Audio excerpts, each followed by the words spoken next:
Students, today we are starting a new topic of chapter number 11. Students, we have completed our two exercises, exercise 11.1 and exercise 11.2. We have completed these two exercises. After that, there is a concept of solid shapes. So, first of all, we will understand the concept of solid shape. After that, we will move to the next topics. Clear? तो start करते हैं अपना अगला topic solid shapes. Solid shape होती क्या है? अभी तक जो भी हमने शेप्स करी हैं, they are the plane figures. Okay, 2D figure, two dimensional figure. Like हमने इससे पहले अभी तक क्या किया है? हमने किया है rectangle, square, triangle, parallelogram, trapezium, okay, rhombus. तो इस तरह के सारे फिगर्स किए हैं। ये कौन सी फिगर होते हैं? Plane figures. These are the plane figures जिनकी टू डायमेंशनल होती है, टू डायमेंशंस होती है, यानी उनकी कुछ ना कुछ लेंथ होगी, कुछ ना कुछ ब्रेड्थ होगी, यानी कुछ ना कुछ लेंथ होगी, कुछ ना कुछ विड्थ होगी। ओके, तो हमने उनके सबके एरियाज के फॉर्मूले समझे, क्या एरियाज के फॉर्मूले है, उसके अकॉर्डिंग बहुत सारे क्वेश्चन भी किए। Clear? These are the plane figures और टू डायमेंशनल फिगर्स।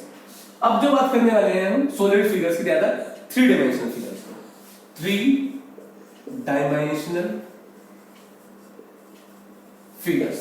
अब थ्री डायमेंशनल फिगर्स कौन से होते हैं? थ्री डायमेंशनल फिगर कौन से होते हैं? The figures which have three dimension, मतलब जिनकी सिर्फ लेंथ और ब्रेड्थ नहीं होगी, उनकी कुछ ना कुछ हाइट भी होगी। जैसे सपोज करो मैं जिस रूम में खड़ा हूं, उस रूम में ऑफ कोर्स उस रूम की कुछ ना कुछ लेंथ होगी, कुछ ना कुछ ब्रेड्थ होगी, कुछ ना कुछ हाइट भी है ना? तो यहां पर थ्री डायमेंशन है। ओके, ये कोई प्लेन फिगर नहीं है, एक रूम एक प्लेन फिगर नहीं है, that is a 3D figure. और उन्हीं 3D फिगर को हम क्या बोलते हैं? सॉलिड शेप्स बोलते हैं। क्लियर? अब क्वेश्चन ये होता है कि हमने कौन कौन से सॉलिड शेप अपनी 8th क्लास में कवर करनी है।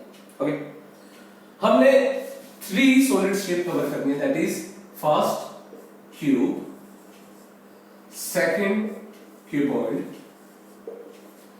and third one is cylinder. Okay, सबसे पहले इनका फिगर देख लेते हैं, ये बनते कैसे? क्यूब स्क्वायर से बनेगा। बहुत सारे जो स्क्वायर है, 6 स्क्वायर को ज्वाइन करने से बनेगा। कैसे बनेगा? देखो, ये फ्रंट, ये बैक, ये दो स्क्वायर थे, एक फ्रंट का और एक बैक का। एक यहाँ पे स्क्वायर है, यहाँ पे स्क्वायर है, ऊपर एक नीचे, 4 तो वो, और एक फ्रंट का एक बैक का। ये सारे स्क्वायर्स हैं जिनकी सारी साइड है इक्वल है, यानी इसकी सारी साइड क्या होती है? इक्वल। लेंथ भी ए होगी, ब्रेड्थ भी होगी, हाइट भी होगी। ठीक है, तो ये क्या है हमारा क्यूब। क्यूबॉइड कैसे बनता है? क्यूब बनता है रेक्टेंगल से। बहुत सारे रेक्टेंगल मिलकर क्या बनाएंगे? क्यूबॉइड बनाएंगे। Similarly front face, back face, ये वाला फेस एक साइड का, ये इधर का, एक ऊपर, एक नीचे, एक आगे, एक पीछे। तो इस तरह से 6 फेसेस होंगे, तो इसकी लेंथ अलग होगी, ब्रेड्थ अलग होगी और हाइट अलग होगी। तो इसलिए इसके जो सारे फेसेस होंगे वो क्या होंगे? रेक्टेंगल होंगे। अब बात करते हैं सिलेंडर की। सिलेंडर कैसे होता है? सिलेंडर में क्या होता है? ऊपर एक सर्कल, नीचे एक सर्कल, और बीच में सिलेंड्रिकल क्या है? पार्ट। जैसे ये मार्कर, अगर मैं इस मार्कर की बात करूं, ये सिलेंड्रिकल है ना? नीचे एक सर्कल, ऊपर एक सर्कल और बीच में सिलेंड्रिकल पार्ट। तो ये क्या है? हमारे सॉलिड शेप्स है। ऑफ कोर्स इसकी क्या होने वाली है? एक रेडियस होने वाली है, जो सर्कुलर पार्ट है इसकी रेडियस, और एक हाइट। ओके, अच्छा, एक और बात यहां समझाने वाली है। यहां पर इस सिलेंडर को बोलते हैं राइट सर्कुलर सिलेंडर। इसको हम क्या बोलते हैं?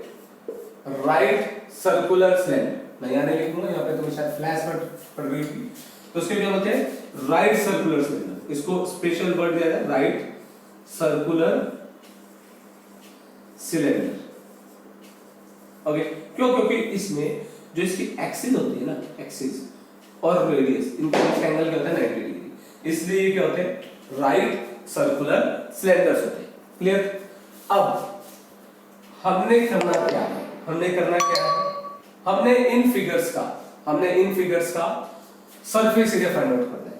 सरफेस एरिया हमने क्या करना है, इन फिगर्स का सरफेस एरिया का फॉर्मूला करना है। सरफेस एरिया का फॉर्मूला क्या होगा, देखो अगर मैं इसके 6 फेसेस को ओपन कर दूं तो जो 6 फेसेस का जो एरिया होगा वो क्या होगा, इसका सरफेस एरिया होगा। और we can say that it will be the total surface area, total surface area. और क्लियर, ये क्या होगा, टोटल सरफेस एरिया। दो चीजों की बात करूंगा मैं, that is total surface area area of 4 walls, और एक और पार्ट अभी इसमें कवर कर लेते हैं, दैट इज वॉल्यूम। 2 की नहीं, मैं 3 की बात करता हूं, वॉल्यूम भी इसी वाले वीडियो में कवर कर लेते हैं।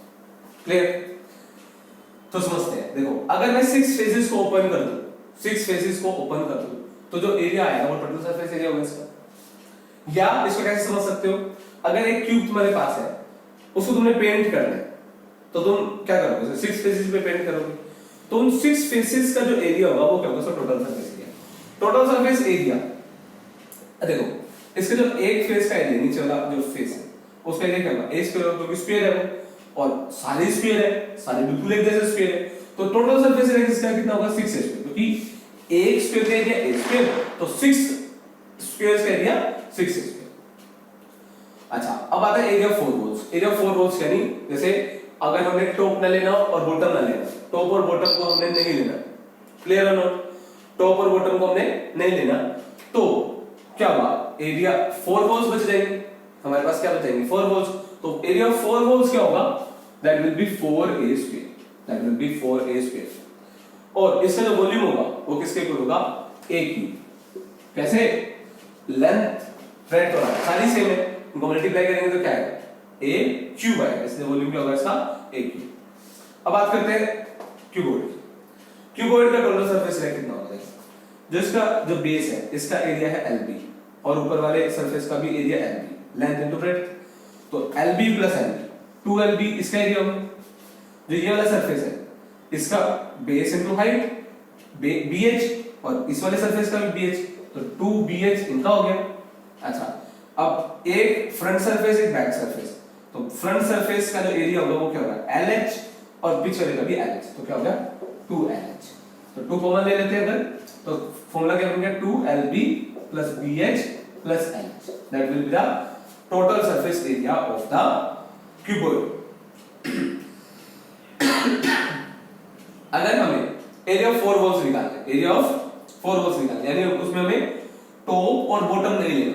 अगर टॉप और बॉटम नहीं लेना तो 2lb ये नहीं लेना, तो मेरा 4 वॉल्स का एरिया कितना देगा 2bh plus 2lh, 2h common ले लो, तो क्या बचेगा यहां से b plus l, या हम इसको लिख सकते हैं 2h l plus b, इसको तुमने याद रखना है 2h l plus b, that will be the area of 4 walls, area of 4 walls, ठीक है ना, area of 4 walls of cuboid। मैं दोबारा से लिखता हूं इसको, हमारे पास क्या है 2bh plus 2lh ये है, और इसमें से 2h मैंने कॉमन ले लिया, तो यहां से क्या बचेगा b plus l बचेगा, तो 2h इसको l plus b लिख सकता हूं, है ना, क्लियर। अब इसकी वॉल्यूम की बात करते हैं। वॉल्यूम ऑफ क्यूबॉइड कितना होता है, L into B into H, length breadth और हाइट को मल्टीप्लाई कर दो तो क्या देगा, वॉल्यूम मिलेगा। वॉल्यूम होता है क्या, वॉल्यूम होता है कि कितना मैटर हम उसके अंदर डाल सकते हैं, ठीक है। जैसे हमने पानी डालना है क्यूबॉइड के अंदर, कितना पानी डाल सकते हैं वो कौन बताएगा, हमें वॉल्यूम बताएगा। कितना पानी हम क्यूब के अंदर डाल सकते हैं वो क्या कौन बताएगा, वॉल्यूम बताएगा, क्लियर। अब बात करते हैं सिलेंडर की। सिलेंडर का जो सरफेस एरिया होता है, टोटल सरफेस एरिया, वो क्या होता है, देखो ऊपर वाला सर्कल नीचे वाला सर्कल, पाई आर स्क्वायर, तो क्या देगा 2 पाई आर स्क्वायर। एक सर्कल का एरिया पाई आर स्क्वायर, दूसरे का पाई आर स्क्वायर, दोनों का ऐड करेंगे 2 पाई आर स्क्वायर। अच्छा, और मुझे इसके अगर सिलेंड्रिकल वाले पार्ट का एरिया निकालना है तो वो क्या होता है, that is 2 pi r h. देखो इसकी जो सर्कमफ्रेंस है, इस सर्कल की circumference, that is 2 pi r. अगर मैं उसे h से मल्टीप्लाई कर दूं तो इसके कर्ड वाले पार्ट का एरिया देगा, तो 2 पाई आर है जैसे कर्ड पार्ट का एरिया, pi r square plus pi r square, that will be 2 pi r square. Add करेंगे इसको 2 पाई आर कॉमन लो, यहां से क्या बचेगा r प्लस h। तो 2 pi r bracket r plus h will be the total surface area of cylinder. That will be the total surface area of cylinder. अब बात करते हैं इसकी कर्व सरफेस एरिया की. कर्व सरफेस एरिया हमने यहां से किया है, that will be 2 pi r h. 2 pi r h will be the curved surface area of cylinder. That will be the curved surface area of cylinder. And what will be the volume? Volume will be pi r square h. pi r square h कैसे है? इसका area find out करो. इसका area pi r square को h से multiply कर दो तो क्या आएगा? pi r square h. तो वॉल्यूम का फॉर्मूला क्या होगा? सिलेंडर के, that will be pi r square. तो I am repeating 3D figures में ये सारे तुम्हें फिगर करने हैं जो तुम्हारी थर्ड और फोर्थ एक्सरसाइज है, इन्हीं फॉर्मूला के ऊपर बेस्ड है. तुम्हें सभी के total surface area, curve surface area and volume सभी इन फिगर्स, इन 3 फिगर्स के तुम्हें याद होने चाहिए. अच्छे से सारे फॉर्मूला लर्न होने चाहिए, तभी तुम इन क्वेश्चंस जो इन एक्सरसाइजेस से क्वेश्चन आने वाले हैं वो अटेम्प्ट कर पाओ. क्लियर?